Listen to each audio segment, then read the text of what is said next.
CBI की जो order हुआ है उसमें हमको कोई आपत्ति नहीं है, सीबीआई करे जांच। ऐसा कोई कृत्य नहीं करेगा कि दहेज नहीं मिले तो वो अपने पूरा परिवार को आज उनकी जो समस्या है, जो चीज़ें उनके करियर की है, समर्थ की हो, मैडम की हो, ऐसी बेवकूफ़ी हरकत तो कोई नहीं करेगा। जो भी ये बोल रहे हैं कि नहीं पहले आपको पुलिस के पास भागना था, तो मैं नहीं मानता कि मेरे सामने अगर मेरी वाइफ हैंगिंग है और मैं उसको छोड़ के पहले जाऊँगा वहाँ से। मैं कोशिश करूँगा कि मैं पहले उसको वहाँ बचाऊँ। 12 मई को ट्यूषा शर्मा ने जो सुसाइड हुआ था उसके संबंध में आप सभी की जानकारी में है कि परिवार उनको लेके हॉस्पिटल पहुंचा। वहाँ पे ऐसे पुलिस को भी इंटीमेशन किया गया। उसके बाद प्राइमा फेसी जो भी फॉर्मेलिटीज़ हैं, लीगल चीज़ें हैं, वो करी। अब क्या चाह रहे हैं आप? किस तरह से, जिस तरह से सीबीआई को मामला गया है, शव का पोस्टमार्टम दोबारा चल रहा है, क्या कहना चाहेंगे? देखिए, हम तो किसी भी चीज़ में हमारा को ऑब्जेक्शन नहीं है। हम तो चाहते हैं अगर ट्यूषा की फैमिली को, घर वालों को, देखिए उनकी बेटी थी, समर्थ की वाइफ थी, एंड गिरिबाला मैडम की बहू थी, तो सब लोग चाहते हैं कि जो सच्चाई है वो सामने आए। शुरू में सबने बताया, अगर उनको डाउट है जैसा कि एलिगेशंस लगा रहे हैं, तो हम भी चाहते हैं सीबीआई की जो ऑर्डर हुआ है उसमें हमको कोई आपत्ति नहीं है, सीबीआई करे जांच। सेकेंड पीएम हुआ, हमने उसमें भी कोई ऑब्जेक्शन नहीं लिया, हम उसमें भी तैयार हैं। आज शायद घर पे लेके पहुंचेगी भी पुलिस समर्थ को, तो हम तो हर चीज़ में कोऑपरेट कर रहे हैं। अच्छा, ये समर्थ की बेल खारिज, अग्रिम बेल खारिज हो गई, उसके बाद उसकी गिरफ्तारी भी हो गई, और अब उस समर्थ की मम्मी की जो है बेल पर आपत्ति जताई गई है। देखिए, समर्थ की बेल रिजेक्ट हुई थी, हमने सेशन में लगाई थी, वो रिजेक्ट हुई थी। उसके बाद हम हाईकोर्ट गए, हाईकोर्ट में विड्रॉ होने के बाद हमने सरेंडर कर दिया। जहाँ तक जबलपुर में, हम इमीडिएटली जबलपुर कोर्ट में ही जी, हम इमीडिएटली जबलपुर कोर्ट में ही अपेयर हुए। जैसे ही बेल विड्रॉ हुई हम वहाँ पे अपेयर हुए एंड हमने अपने आप को सरेंडर करा। एंड जहाँ तक गिरिबाला सिंह मैडम की बेल रिजेक्शन का सवाल है, वो अभी चूँकि लिटिगेशन पेंडिंग है कोर्ट में, उसमें नोटिस हुए हैं, हम अपना पक्ष रखेंगे। बट देखिए, बीइंग रिटायर्ड जज एंड जिनने 60-62 साल अपने जुडिशरी में दिए हैं, गिरिबाला सिंह मैडम की, उन्होंने कभी उनके करियर में किसी तरह का कोई एलिगेशन नहीं था एंड अभी भी वो पूरी तरह से कोऑपरेट कर रही हैं। सब चीज़ें जो इवन मीडिया पर्सन्स भी वहाँ पहुँच रहे हैं तो वो जवाब दे रही हैं। मुझे नहीं लगता कि उन्होंने किसी भी तरीके का बेल कंडीशन का वायलेशन किया है। एंड चूँकि नीचे से बेल मिली हुई है तो हम कोऑपरेट कर रहे हैं इन्वेस्टिगेशन में। भोपाल में ही है भोपाल में ही है, घर पे ही है। ओके। ये इन पर जो आरोप लगे थे कि दहेज के लिए मार डाला, हत्या कर दी गई, देखिए, ये आरोप तो निराधार है, बेबुनियाद है। कोई भी होगा, एक आम आदमी भी है, तो वो ऐसा कोई कृत्य नहीं करेगा कि दहेज नहीं मिले तो वो अपने पूरा परिवार को आज उनकी जो समस्या है, जो चीज़ें उनके करियर की है, समर्थ की हो, मैडम की हो, ऐसी बेवकूफ़ी हरकत तो कोई नहीं करेगा। इनका बैकग्राउंड थोड़ा सा बता दीजिए। जो समर्थ की मदर हैं गिरिबाला मैडम, वो डीजे रही हैं अभी कंज्यूमर फोरम के डिस्ट्रिक्ट जज जी। एंड अभी कंज्यूमर फोरम में चेयरपर्सन है। एंड समर्थ खुद लॉयर है, भाई एयरफोर्स में है, तो सब पढ़े लिखे लोग हैं। आप अगर भोपाल में भी कोर्ट में पता करें, ये जो इन्फ्लुएंसिंग की बात चल रही है कि ये लोग इन्फ्लुएंस कर रहे हैं कार्रवाई में, और इसी को लेकर सुप्रीम कोर्ट ने संज्ञान नहीं, देखिए, सुप्रीम कोर्ट ने किस चीज़ में संज्ञान लिया है वो अभी हम नहीं कह सकते, क्योंकि अभी सिर्फ मामला सबके नॉलेज में आया कि सुप्रीम कोर्ट ने कॉग्निजेंस लिया है। किस आधार पर लिया है ये अभी किसी को नहीं पता है। एंड जहाँ तक मैडम का है कि मैडम ने इन्फ्लुएंस किया है या वो कर रही हैं, देखिए, आप भोपाल में किसी से भी पूछेंगे, जहाँ वो जब पोस्टेड थी एज ए डीजे एंड वहीं समर्थ भी प्रैक्टिस कर रहा था, he is not type of person जो जाके ये बोले कि नहीं मेरी मदर यहाँ की डीजे हैं इस तरह से, तो वो कहीं किसी भी तरह से इन्वॉल्व नहीं है। इनकी शादी किस तरह से हुई थी? जीवन साथी करके एक डेटिंग ऐप है, उसमें ये लोग मिले थे मैट्रिमोनियल साइट पे। एंड उसके बाद 1.5 साल इन्होंने बात करी है आपस में, दोनों की अच्छी बात थी, चीज़ें फैमिलीज मिली, सब चीज़ें नॉर्मल थी।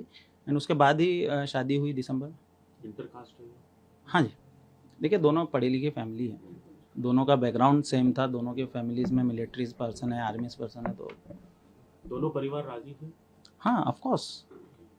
अभी समर्थ सीबीआई के कस्टडी में ले लिए गए हैं या ये देखिए, ये तो सीबीआई आपको ज़्यादा कंफर्म करेगी, गवर्नमेंट ने अनुशंसा कर दी है। आप क्योंकि उनके लॉयर हैं। हाँ, अभी तो पुलिस कस्टडी में, भोपाल में कटारा हिल्स में। तो अब आप क्या सुप्रीम कोर्ट जाएंगे? नहीं, देखिए, अभी तो हम उनकी तरफ से आप ही अपीयर होंगे या कोई और? पहले हम ये तो देखें कि सुप्रीम कोर्ट ने कॉग्निजेंस किस आधार पर लिया। देखिए, मंडे से शुरू सुनवाई मंडे को ही रखी गई है। देखिए, अब मैं भी चाहता हूँ, घर वाले भी चाहते हैं, समर्थ भी चाहता है कि जितना जल्दी हो सके, एटलीस्ट ट्यूषा जो आज हमारे बीच अनफॉर्चुनेट है वो नहीं है, उसका जितना जल्दी हो सके फ्यूनरल हो। इसीलिए समर्थ ने भी सरेंडर कर दिया है कि अगर उस कारण चीज़ें बढ़ रही थी। एंड सुप्रीम कोर्ट के कॉग्निजेंस लेने से तो न्यायपालिका पे हमारा आपका मृतिका के परिजनों का, सबका विश्वास बढ़ेगा। और हम भी चाहते हैं कि ट्विशा की फैमिली को जिस भी स्तर पे, चाहे वो सीबीआई जांच हो, सेकंड पीएम हो, या सुप्रीम कोर्ट के कॉग्निजेंस के आधार पर उन्हें जिस भी स्तर पर संतुष्टि मिले वो मिलना चाहिए।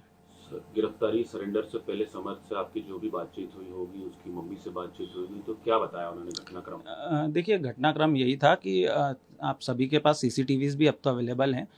समर्थ एंड समर्थ की मदर एंड ट्विशा हॉल में बैठे हुए थे 8:30-9 के आसपास, 12 तारीख को ही, घटना के पहले। एंड उसके बाद ट्विशा ऊपर गई है। ये उनके घर वालों का भी कहना है कि उसकी मदर से जो लॉस्ट कॉल था वो उसकी मदर से बात कर रही थी। एंड उसके बाद उनकी मदर का कॉल आता है, वो उन्होंने इंटीमेट करा। एंड देन फिर हम लोग जब वहाँ पहुँचे उसको ढूंढा, ट्विशा की मदर का, कि ट्विशा परेशान है, रो रही है। जब ये लोग गए देखने गिरिबाला मैम को, उसके बाद ये देखा इन्होंने, पहले बाहर देखा फिर ऊपर देखा। एंड जब ये सबसे ऊपर जाके देखा तब वहाँ पे ये चीज़ें हुई। क्या फिर रिएक्शन था इनका दोनों का? देखिए, बहुत रिएक्शन बहुत जेन्युइन था कि भाई समर्थ ने उसको पकड़ा, कोशिश करी उसको उठा के कि निकालने पर, वो चूँकि बॉडी वेट के हिसाब से हैंगिंग थी तब? हैंगिंग थी। तो उसको उठाया, उसको कोशिश करी कि उसको ऊपर से उतारा जाए। मदर को बुलाया, आप लोग सीसीटीवी में देख सकते हैं। हाउस हेल्प को बुलाया, वहाँ पे वो आया, उसने सबने मिलके उतारा। उतारने के बाद उसको, पहले उनको लगा कि शायद सांसें चल रही है। और ये बहुत बेसिक ह्यूमन टेंडेंसी है कि अगर मेरे सामने ऐसी कोई घटना हो रही है तो मैं पहले कोशिश करूँगा कि उसको उतारा जाए। और जो भी ये बोल रहे हैं कि नहीं पहले आपको पुलिस के पास भागना था, तो मैं नहीं मानता कि मेरे सामने अगर मेरी वाइफ हैंगिंग है और मैं उसको छोड़ के पहले जाऊंगा वहाँ से। मैं कोशिश करूंगा कि मैं पहले उसको वहाँ बचाऊं। उन्होंने सीपीआर देने की कोशिश करी। सीपीआर देने के बाद हम लेके उसको इमीडिएट हॉस्पिटल भागे हैं, जो कि सबसे पहला काम अगर कोई कर सकता है तो वो यही कर सकता था कि हॉस्पिटल जाए। अगर मैं वहाँ उसको छोड़ देता। पुलिस को सूचना नहीं दी थी? हॉस्पिटल से सूचना मिली? देखिए, हमने जैसे ही हम वहाँ पहुँचे हैं और हमने हॉस्पिटल से इमीडिएट, ना सिर्फ हमने, एम्स हॉस्पिटल से भी पुलिस को इंटीमेट किया। देखिए, हमने से हमारा कहने का मतलब है parties. If I am talking about my client and families, तो समर्थ और उसकी मम्मी। हाँ जी। तो उसके बाद पुलिस को सूचना मिली हॉस्पिटल? हाँ जी। या इन्होंने ही करी थी? देखिए, हमने भी, इन्होंने भी करी थी। एंड हॉस्पिटल से भी कॉल किया था वो तो। अभी आप समर्थ के फेवर में, समर्थ के वकील हैं, उसकी मम्मी की तरफ से वकील हैं, क्या कहना चाहेंगे? देखिए, हम ये कहना चाहेंगे कि प्राइमा फेसी आप देखेंगे तो अनफॉर्चुनेट है कि ट्विशा ने सुसाइड करा है। वो हम भी, हमारे लिए भी उतना ही शॉकिंग है जितना उनके लिए है या फैमिली के लिए है। एंड इसी कारण हम भी पूरी तरह से जांच में सहयोग कर रहे हैं। हाँ, कुछ चीज़ें जो चलाई जा रही हैं वो गलत है। जैसे मैं आपको थोड़ी सी चीज़ें क्लियर कर देता हूँ। पहला कि समर्थ ने फरार रहा, वो सरेंडर क्यों नहीं करा। देखिए, हमारे पास कॉन्स्टिट्यूशन में 438 सीआरपीसी में प्रोविज़न है एंटीसिपेटरी बेल का, एंड बीएनएस में 482 में, बीएनएसएस में प्रोविज़न है। जैसे ही हमको लगा कि एफआईआर हो रही है और उन लोगों ने एफआईआर रजिस्टर करा दी, उसके बाद हमने इमीडिएट हमारी एंटीसिपेटरी बेल के लिए जो लीगल रेमेडी हमारे पास एग्जॉस्ट है वो हम सबके पास है, हम उसको एग्जॉस्ट कर रहे हैं। प्रभातखबर.com, विश्वास नहीं, रफ्तार नहीं।